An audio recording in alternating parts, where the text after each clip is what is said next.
Let's go on a trip for our wedding anniversary.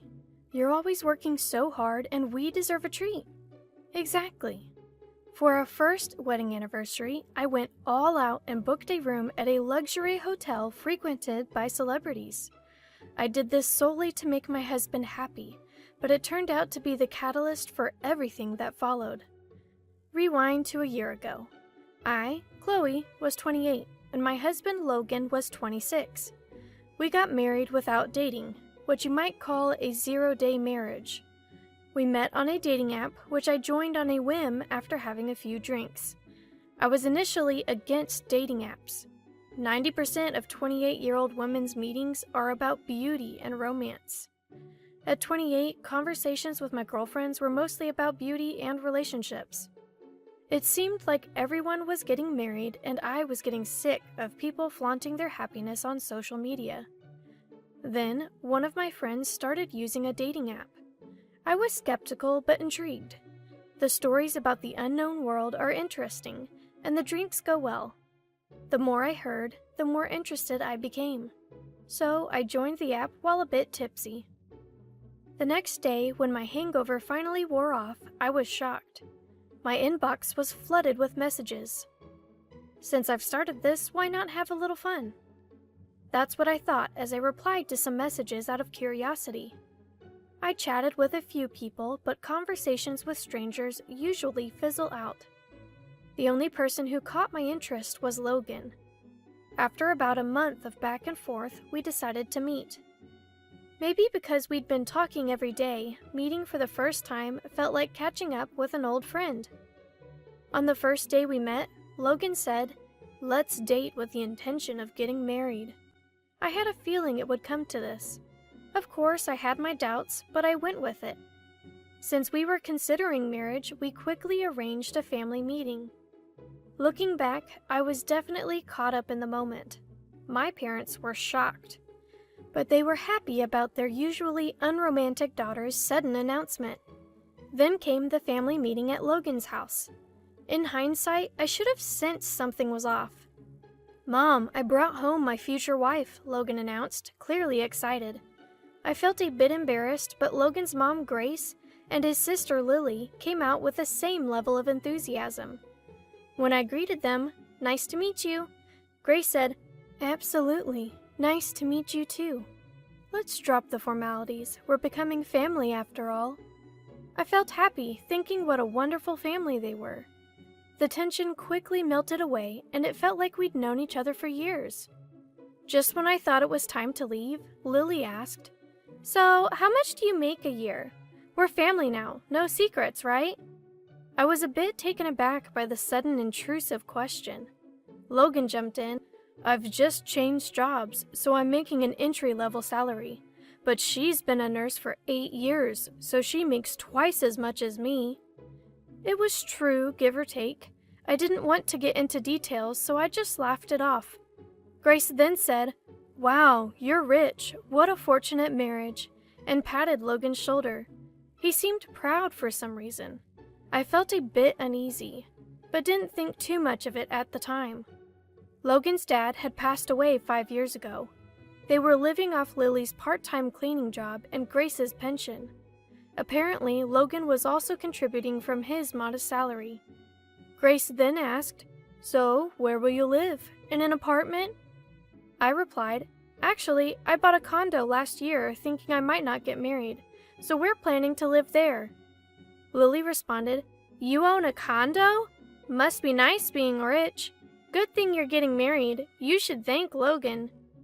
I quickly said, "No, I financed it fully. The mortgage isn't much different from rent. I'm just as surprised as you are about this sudden happy development." Grace then said, "We'll be counting on you from now on. We might need your help with a few things. Let's all share as a family." The word share made me feel a bit uneasy, but since it was our first meeting, I didn't press the issue. "Thank you. I look forward to your guidance if there's anything I need to improve." With that, I left for the day. Neither of us likes to be the center of attention, so we skipped a wedding ceremony and just filed the marriage paperwork. Given my job, I rarely wear a ring, so a cheap one was fine. Of course, there was no engagement ring. The proposal wasn't what I'd dreamed of, but I accepted that this is how it goes. After getting married, we both continued to work hard. I was in charge of the finances. I started saving bit by bit, creating a small cushion for our lives. However, an incident occurred after 6 months of marriage. I noticed that $2,000 had been withdrawn from our account a few days earlier. The only person who could have done it was Logan. I confronted him that night. "Did you know $2,000 was taken from our bank account? If you didn't, we need to contact the bank." Logan looked startled for a moment, but quickly became defiant. "I lent it to my mom because she said she needed it. It's just a loan, what's the big deal? It's my money too." I was furious and shot back. "Why would you do that without telling me? We could have discussed it. Yes, it's your money, but it's also mine. When will it be paid back?" Logan retorted, "Who cares? She's family. She won't run away. You're really annoying about money." Logan always gets cocky when we argue. Frankly, it's exhausting. But I had a suspicion. I'd seen Logan's mom tell him she'd won $300 on a slot machine, so I figured she was gambling. They're not struggling that much financially. They own their home, and there's a pension and Lily's part-time income. They're not concerned about appearances, so they usually wear the same clothes and eat instant food because they don't like cooking. But the $2,000 incident changed something in me. Until then, all our savings were joint, but I contribute more. From then on, I decided to save the extra money separately. Still, I thought Logan was fine as long as the in-law situation didn't come up. He was working, after all. Then came our first wedding anniversary. We're usually far from extravagant, but I thought we could splurge a bit for our anniversary. I was excited to announce a surprise trip when I got home, but Lily was there. She's been coming over frequently lately, eating dinner and leaving.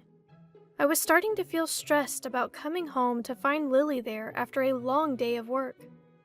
In hindsight, the timing for announcing the trip was bad. I was probably too eager to share the news about the hotel reservation I'd worked hard to get. Logan's eyes lit up when he heard about the trip, but the person who reacted even more was Lily. "What? Is it that hotel they show on TV? That's not fair. How did you manage to book a luxury hotel?" I confidently said, "So, we've never been on a trip just the two of us, so we decided to splurge this time." I was glued to the computer on the day the bookings opened. "The slots fill up in an instant, so it was nerve-wracking," I shared. My sister-in-law retorted, "Wow, how unfair of you. Just because you're a nurse and can go on trips anytime doesn't mean you should. My mom and I struggle to make ends meet. We should be the ones going on this trip. Consider it an act of filial piety and give it to us." I had forgotten, but my sister-in-law loves to travel even though she claims to be broke. She has the time because she works part-time and takes local trains to go anywhere. Even worse, she's a habitual fare dodger, getting off at unmanned stations. She shamelessly brags about it. I honestly don't want anything to do with someone who acts like this. There's no way I'm giving up our trip to her. I firmly refused. "Absolutely not. We've been saving up for this trip.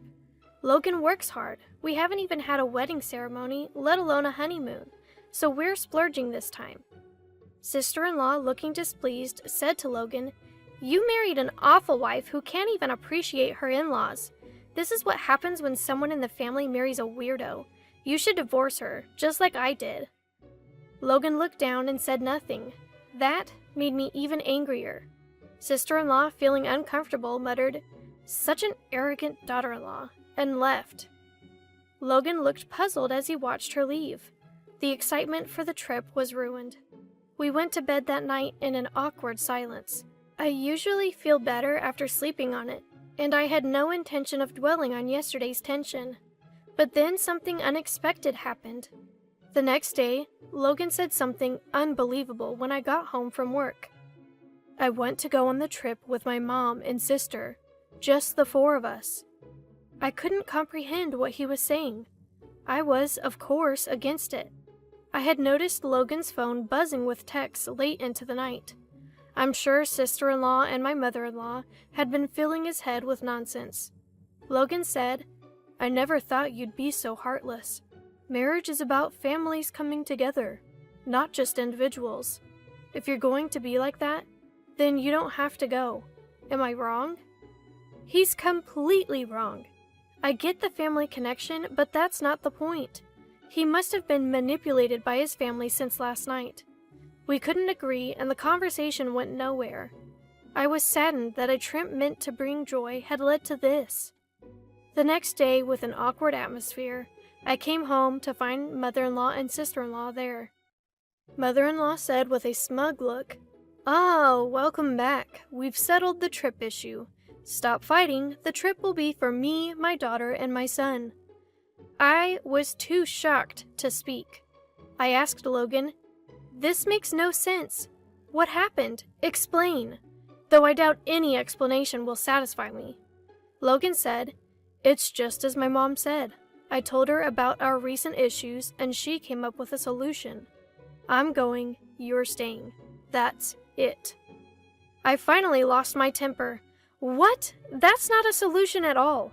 Why are you guys even going on a trip? Are you all out of your minds? 3 of you and not one sensible thought among you? Logan explodes with anger. "Watch your mouth. Your job is to work and bring money home. That's your only purpose in life. You're just a leftover nurse. That's why we got married. Just work and stop complaining." Yes, that's right. Logan shows his true colors as a psychologically abusive husband. He hurls insults like you'd see in a drama. I start to feel foolish for all the effort I've put in for Logan so far. My sister-in-law, who has been watching all this, says, "Well, whatever, we're going on that trip. Fighting won't solve anything. We're leaving, so make up already." I can't take it anymore. I can't stand how he's dependent on his mother and sister. I want to cherish those who cherish me, but I don't need to cherish Logan or his family anymore. My feelings have cooled off so much, it's like I've been dreaming this whole time. I don't want to go on a trip with someone I dislike so much. If your family is so important to you, I want a divorce. There's no point in being together anymore. Let's divorce just like Lily suggested. I can't think of any other way, I say. Fine. Let's talk about it seriously after the trip. For now, the trip is the priority. This is getting nowhere. I don't want to go on this trip anymore. I decide to give in and let his family have their way. When I tell Logan, he says, "I knew you'd understand. That's why you're my wife. I'll buy you a souvenir. You probably want some time alone, too. Just relax." Logan is excitedly calling his mother-in-law. His joyful laughter irks me. But that's okay. I've made up my mind. I contact the hotel and change the reservation to Logan's name. I even managed to change it to a trip for 3 people on the day of the trip. I take a day off to see them off. The 3 of them leave completely excited. They even bring suitcases for just a 1-night, 2-day trip. I can't help but laugh at the sight. Now, I'm super busy. I have a life-changing task to accomplish in these 2 days. First, I move all of Logan's belongings to a rented storage unit. I'm a minimalist, so I don't have a lot of luggage. I get help from a friend at work, and we finish in less than 2 hours. Now Logan has no reason to come back. This condo is in my name, bought when I was single. I never want to let him in again. The locksmith I'd booked arrives. In just over an hour, Logan can no longer enter the house. I've also consulted with a lawyer named Mason about divorce. I bring audio evidence of the psychological abuse, and Mason says, "This is a guaranteed win. Please let me represent you." I don't have to be directly involved in the divorce talks anymore. And here's the funny part. Logan and his family somehow think the hotel is prepaid. I never said it was. I had only made the reservations. I even ordered a fancy cake and champagne, planning a surprise for our anniversary. Of course, all of it was to be paid at checkout. They must have had a blast thinking it was all prepaid. Like a Last Supper. The next day. As expected, my phone won't stop ringing around checkout time. I ignore it, all within my expectations. I'm amazed at the audacity of his family, staying at a luxury hotel with no money. I can almost see the Logan family turning pale at the bill, and eventually they end up in police custody. I wash my hands of it. I have one last gift for this troublesome family. I mail the divorce papers and the key to the storage unit to Logan's family home. Not a single item of Logan's remains in my condo. My cozy space from a year ago is back. I prepared before anyone else, foreseeing that the divorce would be contested. Mason will handle everything. Eventually, his family scrapes together enough money to pay for their luxury trip and get released. They were already poor, and this just made it worse. When they returned, they kicked my condo door, and my neighbor called the police. Given that we're in the middle of divorce mediation due to psychological abuse, Logan gets slapped with a restraining order. His family can't afford a legal battle, so they quickly agree to the divorce. I also claim compensation in the divorce proceedings due to the psychological abuse. And just like that, I'm single again, easier than I thought. His family seems to be relying on my ex-husband's income for a while. He probably couldn't quit gambling. Their problems continue. Logan, who couldn't hold a job, often overslept and took days off, which is unacceptable for an adult. When I pointed it out, he silenced me, saying he's prone to mental illness. That made me shut up, yet he had the nerve to argue with his boss and quit. His sister is also unemployed for some reason. They're struggling financially more than ever, refusing welfare and accumulating debt. I even saw a menacing guy lurking around their home recently. It felt like a scene from a movie. As for me, I'm stress-free and doing well at work. I can cut corners on housework since it's just me. Financially, I'm better off post-divorce, which was unexpected. And I even got promoted to supervisor. It's a challenging job with responsibilities, but I enjoy it. I wasn't planning on dating for a while, but I started seeing Caleb, a doctor who had been a confidant before my marriage. Unlike someone I know, Caleb is financially and emotionally stable.